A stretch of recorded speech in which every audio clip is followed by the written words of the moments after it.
तो हेलो दोस्तों, कैसे हो आप लोग। तो आज का टॉपिक है हमें कॉटिंग लेंथ मतलब राफ्ट का कॉटिंग लेंथ कैसे निकालें। तो मेरा एक ड्रॉ किया हुआ है 43 मीटर 500 है। ये वाला जो चौड़ा है 14 मीटर 400 मीटर है। ये वाला जो पर्सन है ये वाला 19 मीटर का है। ये वाला पर्सन जो है ये वाला का 2100 का है।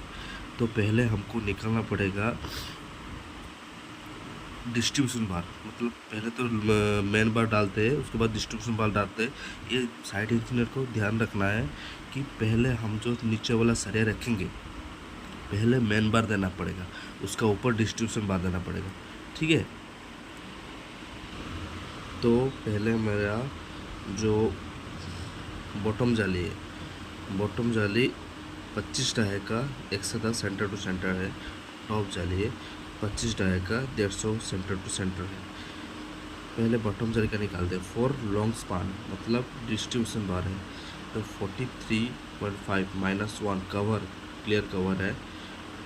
इधर साइड इस साइड में 50 है, इस साइड में 50 है, तो क्लियर कवर 100 माइनस कर दिया, निकल गया 43.4। ओके। उसके बाद डिवाइड बाई 12 क्या है, क्योंकि हमारा एक सरिया का फुल लेंथ आता है 12 का सरिया। और पूरा फुल लेंथ कितना हुआ 14 मीटर 400 माइनस कवर करके क्लियर कवर दो साइड में 50 कवर करके 14 meter 300, 14 meter 300 plus 1125 equal to 15 meter 425 quantity दे दिया।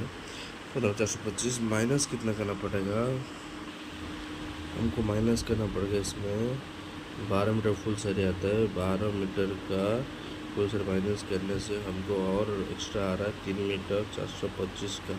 तो हमारा जो ये सरिया ड्रॉ करके दिखा है मेरा फुल लेंथ इधर का डाल दिया है 12 मीटर। उसके बाद 3 मीटर 425 का ये वाला लेंथ लग जाएगा। तो इसका हो गया 14 मीटर 400 में हो जाएगा। लेफ्ट लेंथ ये वाला जो लेफ्ट लेंथ है 1125, याद रखना 45D रखा हुआ है हमारा ड्राइंग के हिसाब से।